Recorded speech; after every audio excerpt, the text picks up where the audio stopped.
MS కి స్వాగతం.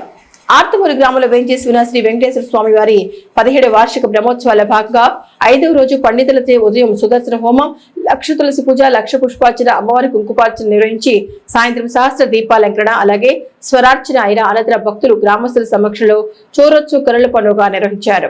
మండపేట మండలం అర్తమూరు గ్రామంలో వేంచేసి ఉన్న శ్రీ వెంకటేశ్వర స్వామి వారి 17వ వార్షిక బ్రహ్మోత్సవాలు ఆలయ చైర్మన్ సత్య పులిస్వామిరెడ్డి, తమ కమిటీ సభ్యులు, గ్రామస్తులు, భక్తుల సహకారంతో ఘనంగా నిర్వహిస్తున్నారు. పండితులు కాండూరి వెంకటరమణ చారణ శిష్య బృందం వేద మంత్రోచ్చారణ మధ్య గొలుగురు శ్రీనివాస్ రెడ్డి, శ్రీదేవి యాజమాన్య దంపతులుగా 5వ రోజు ఉదయం సుదర్శన హోమం, లక్ష తులసి, లక్ష పుష్పార్చన, అమ్మవారికి కుంకుమార్చన నిర్వహించారు. సాయంత్రం సహస్ర దీపాలంకరణ నిర్వహించి అనంతరం కరీ మహాలక్ష్మి, కోణాల కమలాల సిరంగివాణి బృందంచే స్వరార్చన నిర్వహించారు. అనంతరం భక్తులు, గ్రామస్తుల సమక్షంలో పండితులు చోరోత్సవం కనుల పండుగ నిర్వహించారు. తమిళనాడుకి, కేరళ ప్రాంతానికి దగ్గరలో ఉండేటువంటి నిచోడపురము అనేటువంటి ఒక గ్రామానికి చెందినటువంటి వారు. వీరు 326వ సంవత్సరంలో జన్మించినటువంటి వారై ఉన్నారు.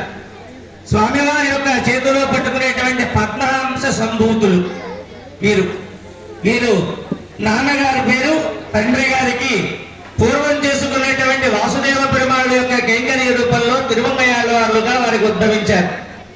వీరు సర్వ సైన్యాధిపత్యాన్ని వహించేటువంటి వారు వారి తండ్రి గారు. ఆ తర్వాత జనజన ప్రవర్తమానముగా ఇతనికి కులసే తిరుమంగయాళ్ళవార్లు పుట్టారు. వారికి మారన్ అని చెప్పి పేరు పెట్టారు. మారన్ అని చెప్పి పేరు పెడితే తను రాజ్యంలో ఉండేటువంటి వారినందరినీ కూడాను, తన ఉండేటువంటి యుక్తి శక్తులన్నీ కూడా గమనించినటువంటి వారి తక్కిరలోనే తక్కువ వయసులోనే ఆయనకి సైన్యాధిపత్యాన్ని కట్టబెట్టారు. ఆ సైన్యాధిపత్యాన్ని కట్టబెట్టిన తర్వాత అక్కడ ఉండేటువంటి చోళుడు అతని యొక్క యుద్ధ పరాక్రమాలన్నీ కూడా గమనించి వారికి అర్ధరాజ్యాన్ని ఇచ్చినటువంటి వాడై ఉన్నాడు ఈ తిరుమంగయాళ్ళ వాళ్ళకి. ఇతపూర్వం ఇతని పేరేంటి? మారన్ అనేటువంటి ఆయనకి. ఆయన రాజ్యంలో ఉండేటువంటి వారినందరినీ కూడాను అలా తాను వ్యసనాలకు లోనై తాను చేయవలసినటువంటి ఉద్యోగాన్ని కూడా మరచి ప్రజల్ని పట్టుకోకుండా అనేక విధమైనటువంటి బాధలు పెడుతూ తన యొక్క సైన్యాగారంలో ఉండేటువంటి ధనాన్ని సామంతరాజు అయినటువంటి ఈ తిరుమంగయాళ్ళవార్లు రాజుకి కప్పం కట్టమని చెప్పిన మనుషుల్ని పంపిస్తే తన దగ్గర లేకుండా ఉంటే ఈ విషయాన్ని కూడా రాజుగారికి చెప్తే ఆ చోళుడు తనని బంధించి దేశ బహిష్కరణ చేసినటువంటి వాడై ఉన్నాడు. అలా దేశ బహిష్కరణ చేస్తూ తిరుగుతూ ఉండగా ఒక అడవిలో ఒక గురువును ఆశ్రయించి వారు బందిపోటుగా ఏర్పడి తాను ప్రతిరోజు ఆ మార్గంలో వచ్చేటువంటి వారందరినీ కూడా దోచుకుంటూ ఉండేటువంటి వాడు. అలా తిరుగుతూ ఉండగా అక్కడే ఉండేటువంటి ఒక పట్టణంలో కుముదవల్లి అనేటువంటి ఒక వైష్ణవురాలు ఉన్నది. ఆ వైష్ణవురాలని ప్రేమించి ఆమెను వివాహం చేసుకోవాలని చెప్పి సంకల్పిస్తే ఆ సంకల్పానికి ఆ యొక్క కుముదవల్లి చెబుతుంది, నా ప్రమేయం ఏం లేదండి, తండ్రి గారి యొక్క ప్రమేయం అని చెప్పింది. తండ్రి గారి ఆజ్ఞ పొందిన తర్వాత ఒక షరతు అయితే ఉన్నది. రోజు 1000 మందికి వైష్ణవ తదియారాధన చేయాలి. భోజనాన్ని పెట్టినట్లయితే నేను నీతో ఉంటాను.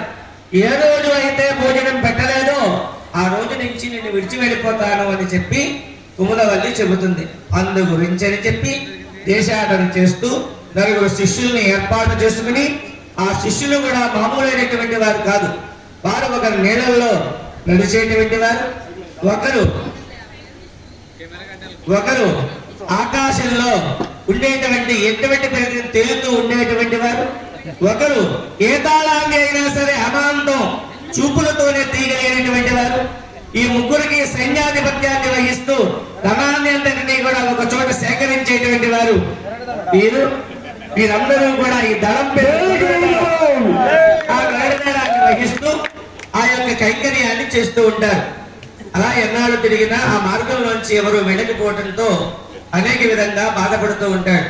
శ్రీమన్నారాయణమూర్తి వివాహం చేసుకుని ఇతన్ని కాలుణ్ణి ఏ విధంగా అయినా సరే పరీక్షించాలి అనుకుని చెప్పి వివాహం చేసుకుని మంది మార్గంతో అత్తవారిచ్చేటువంటి సారితో సహా ఆ మార్గంలోకి వెళుతూ ఉంటాడు.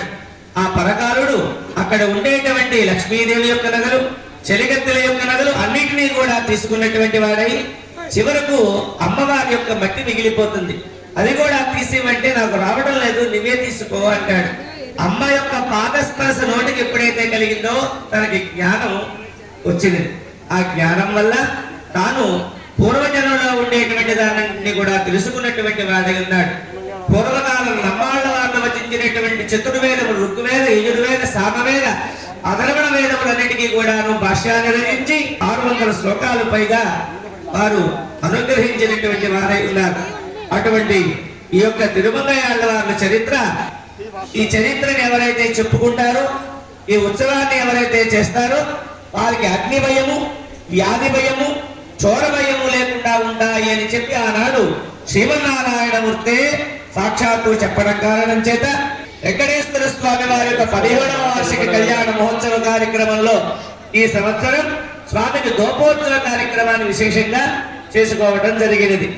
ఎందరో జీయర్ స్వాములు వెలిగినటువంటి ఈ యొక్క అత్తమూరు క్షేత్రం అగస్త్య మహాముని చేత ప్రతిష్టా కార్యక్రమాన్ని చేసుకున్నటువంటి పుణ్యమైనటువంటి ఈ యొక్క ప్రదేశం అత్తమూరు గ్రామంలో దొంగు బంగారమై కొలువు తిరిగినటువంటి శ్రీ వెంకటేశ్వర స్వామి వారి యొక్క 17వ వార్షిక కళ్యాణ మహోత్సవ కార్యక్రమాలలో భాగంగా ఈరోజు 4వ రోజు కార్యక్రమం జరుగుతోంది. ఈ 4వ రోజు కార్యక్రమంలో ఉదయం నిత్యావనము, అగ్నిహోత్రాది కార్యక్రమాలు అయిన తర్వాత సుదర్శన హోమ కార్యక్రమం జరిగింది. ఈరోజు సాయంత్రంలో విశేష హోమాలు, యాగశాల ధ్వజతోరణ, ధ్వజకుంభ పూజా కార్యక్రమాలు అయిన తర్వాత సాయంత్రం 8 గంటలకు దొంగల దూపోత్సవ కార్యక్రమం, దీన్నే దూపోత్సవ కార్యక్రమం అంటారు. అత్యంత ప్రతిపాత్రుడైనటువంటి శ్రీ వెంకటేశ్వరుని యొక్క సేవకుడైనటువంటి తిరుమంగయాళ్ళవార్ల యొక్క చరిత్ర, ఆ వైభవాన్ని మనం ఈరోజు చెప్పుకుంటూ ఉంటాం. బ్రహ్మోత్సవ కార్యక్రమాల్లో 50 మంది భక్తులు కూడా సేవించి తరించవలసిందిగా మనం చేస్తూ ఉన్నాం. జై శ్రీమన్నారాయణ. మరిన్ని తాజా వార్తా విశేషాల కోసం M News ని సబ్స్క్రైబ్ చేయండి, మీ మిత్రులకు షేర్ చేయండి.